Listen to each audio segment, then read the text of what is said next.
2 parotta urgent పంపి. లేదా మాట ముందు కుయ్యట్టున్నాడు నా బడి పంపేంటి. ఏమింకో ఎంతసేపు పిన్నేదండి చార్వా.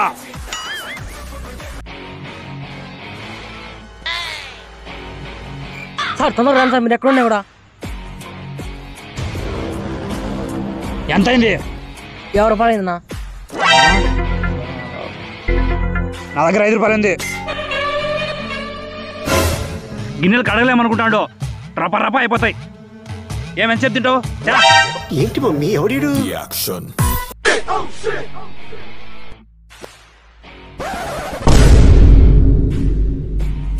చూడండి సార్, పనిలో పెట్టుకొని వాతలు పెడతాను ఓనర్ కొరివితో. పని వాళ్ళని టార్చర్ చేస్తాం, మళ్ళీ నాకే ఫోన్ చేస్తావురా? ఆ స్టేషన్కి